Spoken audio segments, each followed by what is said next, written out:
I made 8 deals, transactions of wars. One was 31 years going on, 10 million people were killed. One was 34 years, one was 36, 37. One was 10, one was just starting. 2 were just starting, actually, but they were well on their way. The person who actually got the Nobel Prize called me and said, I'm accepting this in honor of you because you really deserved it. That a very nice thing to do. I didn't say then give it to me, though.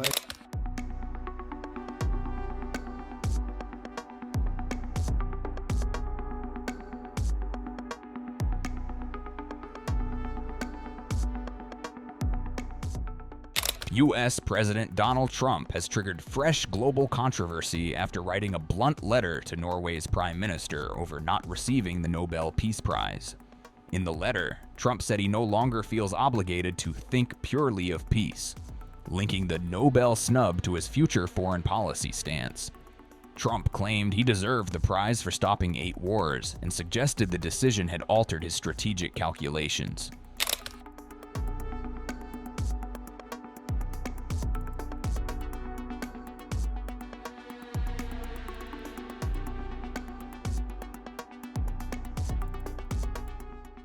Trump wrote that peace would remain important, but said U.S. national interest must now take precedence. Look, including a very big one, and I'm not sure, when you say big, it's certainly, I think, to the mind of most, the most important deal ever made in terms of peace. But the one we just signed, it's been signed, sealed, and it's going to start taking place now. It's already started. Monday's going to be a very big day when the hostages come back. But I made 8 deals, transactions of wars. One was 31 years going on, 10 million people were killed. One was 34 years, one was 36, 37.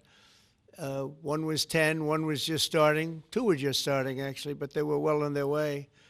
In the case of India and Pakistan, 7 planes were shot down. It was a bad one. And I did it largely through trade. I mean, that one, numerous of them. I talked tariffs. I said, look, if you're going to do that, we're going to put very big tariffs on your country. And they were both great. They stopped fighting, and there were 2 nuclear powers. So, they're all big. They're every one of them big. You take a look at the Congo. You take a look at the Congo and Rwanda. 10 million people killed over a long period of time. Got that one solved. We did a total of 8 as of this. 2 days ago, I would have said 7, which I did say, but the other one was signed up, sealed. As you know, Israel signed it just now. They signed it and they approved it today, their parliament. And it's a great honor to be involved with so many. So the person who actually got the Nobel Prize called me and said, I'm accepting this in honor of you because you really deserved it. That a very nice thing to do. I didn't say then give it to me, though. I think she might have. She was very nice, and I've been helping her along the way. They need a lot of help in Venezuela. He used the letter to escalate his long-standing push for U.S. ownership of Greenland. Trump argued that Denmark is incapable of defending Greenland from what he called growing Russian and Chinese threats. He questioned Denmark's historical claim over the territory, dismissing it as outdated and undocumented. He also claimed to have done more for NATO than any leader since the alliance was founded. Trump suggested NATO now owes the United States support in securing Greenland. The letter followed Trump's public accusations that Denmark has failed to address security risks in the Arctic. Trump has repeatedly said he will accept nothing less than ownership of Greenland. Denmark and Greenland's leaders have firmly rejected the idea, saying the territory is not for sale.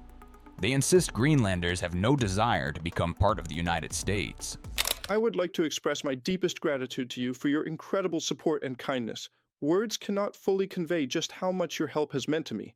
Please accept my heartfelt thanks for everything you have done, as your generosity has made a significant difference. I am truly overwhelmed by the warmth and care you have shown. Thank you very much for your time. The current situation is extraordinarily grave and deeply concerning, and the complex geopolitical interests involved have put an overwhelming amount of immense pressure on our country and its people. Yes, and my answer to this will not be very long. We remain united and stand firmly together in this difficult situation. Right now, we are in the midst of a major geopolitical crisis. Greenland is not for sale and will never be owned by the USA. Greenland will not be governed by the USA. Greenland will not be a part of the United States of America. We choose the Greenland we know today, which is an integrated part of the Kingdom of Denmark. Now, we are currently confronting a strategic geopolitical crisis, and if we have to choose between the USA and Denmark here and now, we choose Denmark. We choose NATO. We choose the Kingdom of Denmark. We choose the European Union. This is certainly not the time for internal political discussions and domestic division. This is the time to stand united and firm together and build on the community we know and the one we want. That's why we go into the room together, we leave together, and we engage in dialogue with the American people together. Greenland, as part of the Kingdom of Denmark, is a member of NATO. We have an immense amount of unwavering confidence in the NATO alliance, and we know that NATO fully supports and stands behind us in this situation. But the support from Europe and Denmark is also vital, absolutely crucial in this particular. The dispute escalated after Trump accepted a Nobel Peace Prize medal from Venezuelan opposition leader Maria Corina Machado. Norway later clarified that Nobel Prizes cannot be transferred regardless of who holds the medal. Trump has continued to campaign publicly for the Nobel Prize, calling its denial unfair and political. He has also threatened economic retaliation, including tariffs on European allies, to pressure Greenland negotiations. Nobody understood tariffs until I came along. Nobody understood, other than President McKinley. He understood them a long time ago. And because of him, we were the richest nation that we ever were at that period of time. And then when he died, he was assassinated. Teddy Roosevelt came over and he inherited a war chest. And he built the Panama Canal, which is the single most expensive thing ever built in the history of the United States, relatively.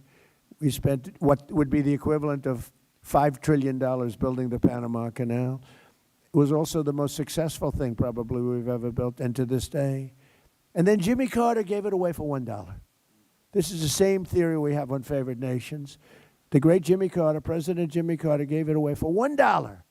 We lost 38,000 men. In those days it was men. I hate to say this, but mostly men. They didn't have a lot of women workers on the Panama Canal. But we lost 38,000 people. They died from malaria and snake bites. It was a combination of that, a vicious snake, one of the most vicious. You get hit, you're dead. They died from snake bites. 38,000. They paid workers from the United States 3 times more than they made to come over to Panama and dig. For many of them, that was not a good deal. They died, 38,000. We gave it away for that. But that same stupidity having to do with the Panama Canal, and I could tell you about 100 other stories too. You don't have time. But that's what went into this whole thing with favored nations. So Europe and other nations all over the world were getting drugs from the same plant, same factory, same everything, same location, everything, same company, for a tiny fraction of what we're paying. So our people were paying a tremendous amount. So the gentleman from Eli Lilly and others, we had a meeting, and they all finally put up their hands. You got us. We give up. And they were great from that time. But we had a problem. The other nations weren't going for it. France turned it down. Germany turned it down. UK turned it down. European Union turned it down, the whole group. And they said, there's nothing you can do about it, sir. And I said, yes, there is. No, there isn't. You'll never be able to get them up. Or never. I mean, the whole industry is going to be torn apart. I said, we'll get them up easily. Are you crazy? Of course we'll get them up. That's what I do for a living. I get people up. So I started with President Macron of France, and a very nice person. I like him a lot. I hope he's listening because he doesn't believe that, but I do. He's a nice man. And I said, Emmanuel, yes, Donald, thank you so much for calling. Oh, I said, you're not going to like this call. You're going to have to get your drug prices up. No, I will not do that. I said, Emmanuel, we're paying 13 times more than, 13 times, not 13%, 13 times more than you are for this pill. I rattled off some numbers that are crazy. You know the numbers I'm talking about, Oz. Oz would give me some numbers. I'd say, this is crazy. We're paying 10 times, 12 times, 13 times. No, no, no, no, I will not do that. I said, look, you've got to do it. 100% you're going to do it. No, no, Donald, I told you I will not do that. I said, here's the story, Emmanuel. If you don't do it, I'm going to put a 25% tariff on all goods, wine, champagnes, and everything else coming into the United States of America. He said, Donald, I would love to do this for you. It would be a great honor to do it. And that's where it began. And I went through country after country. Susie was responsible for getting every one of those leaders on the thing. Susie, by the way, stand up, Susie. She is doing such a good job. She's the first female chief of staff, and she might be the best chief of staff too, but she's doing a great job. Thank you, Susie. So Susie